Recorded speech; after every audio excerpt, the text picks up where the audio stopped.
I actually really like the look of these sneakers, but there are many out there who I've been talking to that just cannot understand the idea of paying thousands of dollars for sneakers that you won't actually get to wear. So, Benoit, let's start with you. In your words, why are people shelling out money and so much money for these things? I mean, like, I think people are shelling out so much money because, well, we really created something unique when we work with Ferocious on this concept, and we're really trying to pioneer how people are thinking of buying sneakers and items in the future as collectibles first. And then, of course, you have the utility of wearing them. So just one precision, by the way, these sneakers, everyone who bought them, they're also going to get physical ones if they redeem it on time by the 10th of April. But the value of it is that the NFT of the sneaker is actually acting like a blueprint. So without that NFT, you can't access to the physical goods. So it's acting as a key to give you access to extra experiences, and one of them is having the physical version of that. But I think we had so much success because we were in the middle of a maelstrom. You know, what's happening right now in the crypto art community and all of this NFT revolution is really amazing. I've never been in a space like that. And how we work with Ferocious, how we did the content, how we did the design, and Ferocious is an amazing artist. We think he's like the next Keith Haring. I think all the planets aligned to make something that's now kind of like a benchmark on how you do these things. And everyone wanted to support, and the community has been behind it. And it's the first time it's done. So, you know, it's very exciting, and people manifested their excitement with the money they put in to buy it. And what's crazy is now they're reselling on the secondary market already. So the craze is not over. How much have they appreciated on the secondary market, Stephen? So they've gone up about 50%. We were selling them initially. We sold 3 models at 3,000, 5,000, and 10,000. We've seen them go for up to 15,000. So there's definitely a market and the demand. What's great is every pair is trackable on the blockchain. So it's very easy to see the scarcity, which is awesome.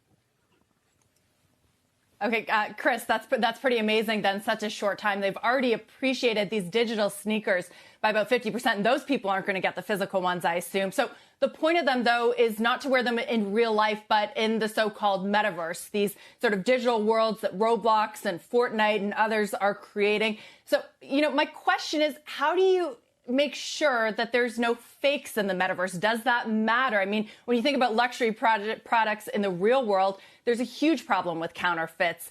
Do you see that becoming a problem in the metaverse? How do you sort of combat that when you have a sneaker like this?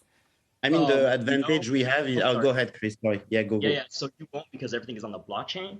For example, you know, like, how do you authenticate a basketball jersey signed by Michael Jordan? It's really hard because when you go to Authenticator, they're going to have to try to verify the signature to see if Michael Jordan even signed it. That's why they always ask for paperwork. Is there a picture of Michael Jordan signing it? But with blockchain, say if Michael Jordan made a wallet or he started selling his own NFTs on, say, Nifty, OpenSea, Wearable, it would be traced back to Michael Jordan.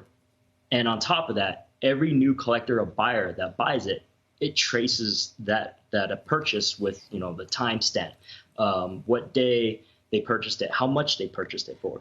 So I feel like there can't be copies. And if there are copies, you can easily tell where the original source came from. Yeah. That's interesting. Benoit, I wonder, I mean, obviously, you guys are having to explain the basics of this, and you probably will have to explain the basics for a while as people get up to speed. Is that frustrating, or do you think that's just part of being on the cusp of something that is truly new? I mean, I think it's part of our role, you know, because we are acting as like pioneers and with the community. Again, like, it's not us, it's a whole community movement that's happening right now. And our core belief is that when communities start to organize themselves and they want to make a big change in the world, they can. And right now, that's what's happening. It's way bigger than just NFTs. It's like a whole movement, all, you know, part of the population and creators and collectors are making the change and making things happen every day. And I've actually been in that before. You know, I was in esports before, and I had to explain people, you know, why it was a new form of sports and entertainment. So it takes time. When you're in a part of like something new, you always have as part of your role to educate and spread the message and explain people how they can connect in that world and be part of the movement. So we're not tired yet of explaining if it's totally normal, because for us it's natural, because we come from video games, we come from collector of goodies and anime, all of this stuff. Right now for us it's natural because it's all the things we love and know that we can manifest and create with and make revenue with. But I think the revenue comes because what we do is very genuine. and educating people and getting them up to speed is something we need to do. But at the same time, we know people will never understand. Just like today, there are still people who don't understand why esports is so strong and such a cultural movement. So these people, we won't spend too much time explaining.